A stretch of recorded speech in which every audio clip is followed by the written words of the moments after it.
Hi. I don't have anything witty to say today.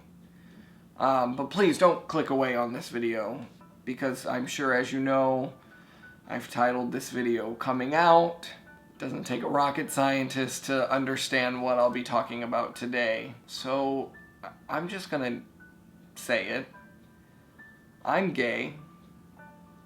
It's a part of me that is so small. Like, my sexuality makes up such a small portion of who I am, but it dominated my entire life for the first 21 years. So I guess, I'm here to just talk about my coming out process. It all started, obviously it all started when I was born, because I was born this way. So I guess I'll go to when I first started to notice things, and that was in middle school. It was that whole fun puberty time when I started to realize I wasn't feeling the same way as the other guys were about girls.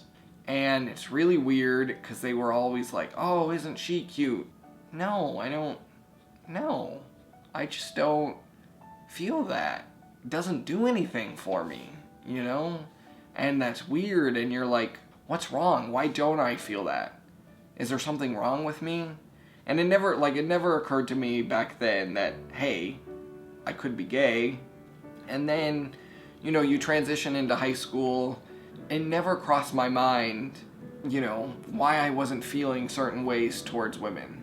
I think you're aware of it, and you're aware cognitively that you're gay, but you're also in so much denial, therefore you never clearly see it. I didn't really ever say it to myself. I never could say I'm gay.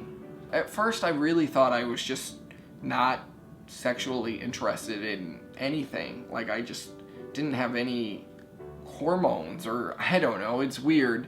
I never thought like sex was a big deal, and I never thought like relationships were important. In high school, I was in such denial of who I was. I closed up and I went deep inside of myself. And it was really hard for me to make strong connections with people because I was afraid of people finding out about these feelings, and I was afraid of being judged. And like, it's high school, you don't want to be uncool, but at the same time, I missed so much. I wasn't myself in high school. I wasn't open and honest with people, and I kind of feel like all of high school was a lie. I was never Tyler in high school, if that makes sense. I was just there being. I wasn't living. Like, growing up in a conservative state is hard. Growing up where you always hear that being gay is wrong, and it's not my parents or it's not my family, it's just the society and it's the culture that was Texas. I didn't need to be there, but I was stuck there right after high school, and that led me into a severe depressed state of mind. That was the time when I really started to say to myself, Tyler, like, you're gay, and that's gonna be okay, and you can do this. It's first you have to like say it to yourself, and then you have to say it to somebody. Well, the first somebody I said it to was my dog, and I looked at her and I said, Foxy, I'm gay. She just looked at me and she didn't know what the hell I was talking about because she's a dog, but it was like the purest moment I could have ever have experienced. Like, she just looked at me and like did what dogs do. They make you feel happy, and I was like, and it was like the first time that I really felt happy about who I was. So I ended up staying at home, going to community college for 2 years, and I just was so sad. And I went home and I told my parents, I said, Mom, Dad, like, I just got out of the doctors.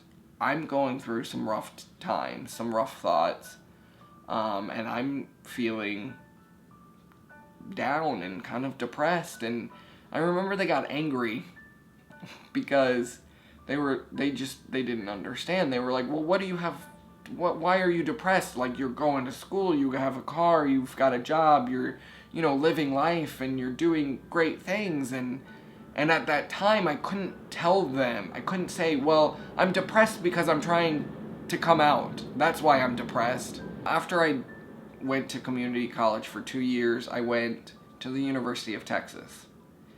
And I absolutely hated the experience there.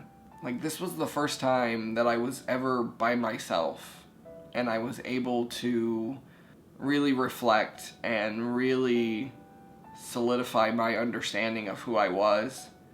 You get to do things that you wouldn't do in front of your family, and I'm not saying I did anything crazy when I was at the University of Texas, but, I joined a fraternity, and I don't know what possessed me to join this fraternity. I don't know, I joined kind of either thinking that I was going to hold on to the straight Tyler and, like, still be normal, or I was going to join and everybody was going to be a closeted gay like myself, and we would have fun parties, I don't know why that's important, but, you try things and you really work hard to try to fit in and be normal, and you try to blend in with society's norms, and you shouldn't have to blend into society norms. You should be able to be who you want to be. And that summer was when I told my friend Joseph. We were in the car, and he was talking about writing a screenplay on, I believe, lesbian characters, and I was like, wow, what a perfect opportunity. Like, I could tell him that, I also write screenplays on, gay characters because I'm gay, and that's basically how I told him. He was, like, very accepting, and he was the first, friend from high school that I told, and that was a big step for me, being able to open up about that. My first family member, believe it or not, was my grandmother. We were sitting on the patio having a couple of drinks. She asked me straight out, she goes, "Are you gay?" I looked at her and I said, "Yes." And her reaction couldn't have been any better. She goes, "Oh my God, this is fabulous. I finally beat Joan Rivers." And I was like, what? Like, that's not what you expect. You don't expect something like that. And I said, what are you talking about? Joan Rivers, like, why is Joan Rivers being brought up right now? And she explained that Joan Rivers had always wanted a gay grandson, and, she finally got the gay grandson, so she won, and now Joan Rivers is dead, so she's still winning. I had told my grandmother, and then she's like, well, when are you going to tell your parents? And I was like, well, I will. They're next. So I had flown to Chicago to come visit Columbia, and that's when I told my friend Jordan. And he thought we were role-playing or, like, improvising, because that's what we always do, because we're theater kids, And I was like, no, Jordan, this isn't an act. Like, this is serious. And he was very accepting, and I just, after each person, like, you just slowly start to build more and more confidence.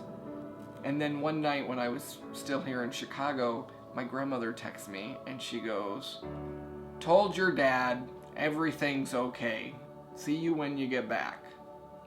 And I panicked. I was like, text her back. I was like, you told him I was gay?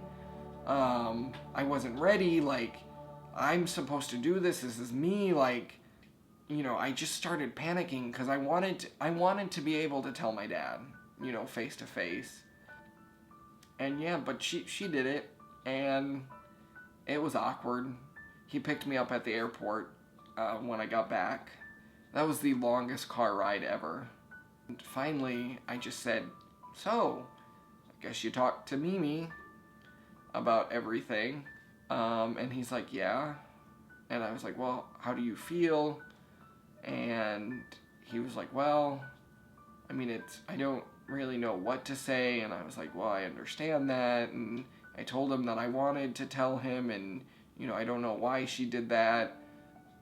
And I think my dad was hurt, and I don't blame him for being hurt. And you can't blame your parents for feeling weird or angry or uncomfortable. Like, you have to understand that, I'd been living 21 years in the closet, and then all of a sudden, like, I told my dad, like, hey, I like men. I think, especially for a dad, that's hard to hear, because I'm his boy, I'm his son, and I know, and I think about it too, like, I know it's the whole name thing, like passing on the last name, and, things like that. And so I understand where his upsetness came from and where he struggled with it, but I also have to give him props for being so accepting. And I know each day he gets a little more comfortable with it, and Dad, I love you for that. I had to tell my mom. Surprisingly enough, it was her birthday. So I sat her down and I said, Mom, look, I'm gay, and happy birthday. No, I'm just kidding. But I told her, everything, and we talked for a few minutes, and she went to her room, and I don't know if she went to her room and cried, or she just went to her room to just think, but it was awkward, It's very unnatural, the whole coming out process, but I also have to thank my mom, too, for just being supportive as well, and loving me unconditionally for who I am and for all the choices I make, whether they're good or bad. I couldn't have asked for a more supportive family. I thank them for that, and I love them so much. And, I was even lucky enough to tell my great-grandmother before she passed away last year, and I was able to open up to her about it. She squeezed my hand and she goes, well, I always knew.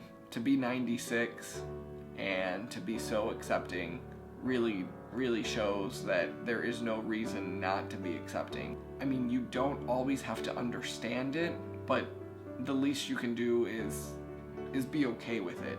So anyway, I'm gonna wrap this up. This is gonna be like a 4-hour long video. I really want to be able to educate people, and I really want to be able to inspire people, and I think inspiration comes in many forms. I know some people will, feel moved by it, and others will look at it and, stop being my friend, or whatever's gonna happen. But, I'm not ashamed of who I am, and nobody should be ashamed of who they are. It kind of wraps up this video. I gotta end a little more positive, because this whole thing has just brought me back to bad memories. And if you enjoyed this video, please give it a thumbs up. Subscribe down below. Share this video if you feel inspired, or even if you're angry. I don't mind starting controversy. Like, I live for it. Have a good day. Stay strong. That sounded dumb, but I think you got my message. Goodbye.